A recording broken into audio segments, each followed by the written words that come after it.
नमस्कार दोस्तों, मैं नया उजाला सोशल फाउंडेशन से सुकन्या मैम आज फिर से एक इम्पॉर्टेंट टॉपिक लेके हाजिर हूँ। इस वीडियो में हम लोग बात करने वाले हैं तुलनामूलक राजनीति का दायरा क्या है इसके बारे में। The second dimension of the study of contemporary political theory involves the study of comparative politics। यानी समकालीन राजनीति सिद्धांत के अध्ययन का दूसरी आयाम है तुलनामूलक राजनीति का अध्ययन शामिल है। मतलब कंपैरेटिव पॉलिटिक्स के बारे में अगर हम लोग बात करेंगे तो ये कंपेयर करता है डिफरेंट गवर्नमेंट को, डिफरेंट पॉलिटी को, और पावर से ज़्यादा ये फंक्शन पे स्ट्रेस करता है। तो चलिए इसके बारे में जानते हैं आगे। Comparative politics includes the study of all political structures and functional studies। इसका मतलब तुलनामूलक राजनीति में सभी राजनीतिक संगठन और कार्यक्रम अध्ययनों का अध्ययन शामिल है। पॉलिटिकल स्ट्रक्चर क्या है?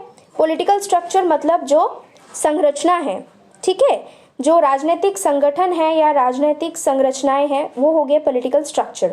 और फंक्शनल स्टडीज क्या है? इनके काम क्या है, ठीक है। तो इनके काम को हम कंपेयर करते हैं और इस कंपैरेटिव वर्ड से ही पता चलता है that this particular scope deals with comparing.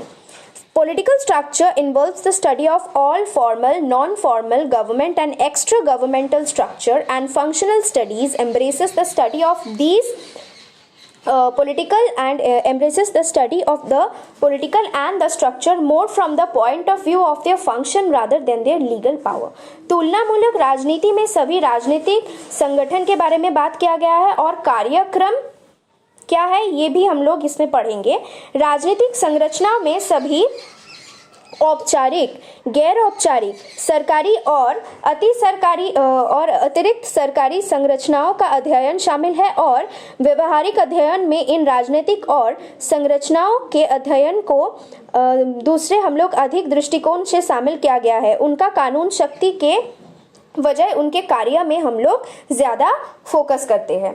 तो क्या है इसमें, क्या बताया गया है? इसमें ये बताया गया है कि हमारे यहाँ पे मौजूद जितने भी गवर्नमेंटल स्ट्रक्चर है, एक्स्ट्रा गवर्नमेंटल स्ट्रक्चर जितने भी है, नॉन गवर्नमेंटल स्ट्रक्चर जैसे कि डिफरेंट एनजीओज के बारे में अगर बात करेंगे तो जो नॉन गवर्नमेंटल ऑर्गेनाइजेशंस है, इनफॉर्मल ऑर्गन्स है, अगर इनफॉर्मल्स और डिफरेंट रीजनल ऑर्गेनाइजेशंस है, ये सारे चीज़ों के फंक्शंस के बारे में हम लोग बात करते हैं। इसका कार्यक्रम में हम लोग ध्यान देते हैं रादर देन किसके पास कितना पावर है। इस चीज़ को दिमाग से हम लोग हटा देते हैं कंपैरेटिव पॉलिटिक्स स्टडी करते वक्त, एवं किसका कितना काम है इस चीज़ पे हम लोग ज़्यादातर फोर्स करते हैं या फोकस करते हैं।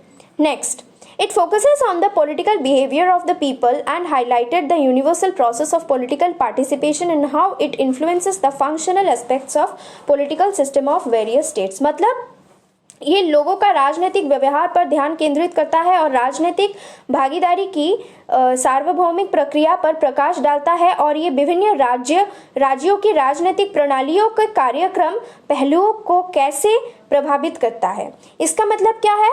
पॉलिटिकल बिहेवियर पे ये ज़्यादा स्ट्रेस करता है और क्या हाईलाइट करता है?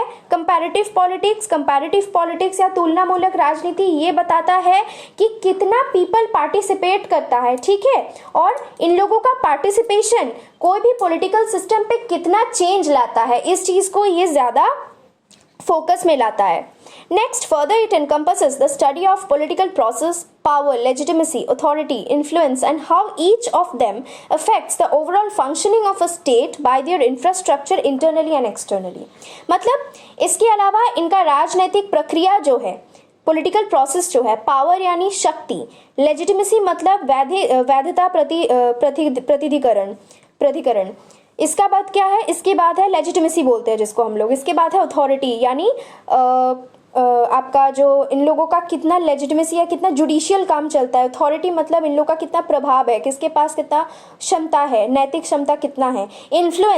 इन्फ्लुएंस ये कैसे हर चीज़ इन्फ्लुएंस करता है एक स्टेट का काम को। इंटरनली मतलब अंदर से बाहर, मतलब इसका एक्सटर्नल रिलेशन यानी कैसे ये सारे चीज़ इंटरनली एक स्टेट को कंट्रोल करता है। एक्सटर्नली मतलब ये सारे पावर्स, ये सारे फीचर्स कैसे दूसरे स्टेट के साथ रिलेशन को अफेक्ट करता है, इसको ही इसका फंक्शन को अफेक्ट करता है। ये सारे चीज़ों को हम लोग पढ़ते हैं इसमें। नेक्स्ट, इसके ज़रिए क्या पता चलता है? इसके ज़रिए पता चलता है कि इसमें जनरली कंपैरिजन किया जाता है, फंक्शंस का कंपैरिजन, आगे क्या था अभी क्या है आगे क्या होने वाला है, ये सारे चीज़ों को इसकी फंक्शनलिटी में क्या क्या चेंजेस लानी पड़ेगी, डिफरेंट कमीशंस के थ्रू क्या क्या कंपैरिजन किया करना पड़ेगा, ये चीज़ें इसमें जनरली बताया जाता है इसमें, इसीलिए इसको एक अलग विभाग दिया गया है। So if you like the video please do like share and subscribe Naya Ujala social foundation for more such interesting videos. Thank you.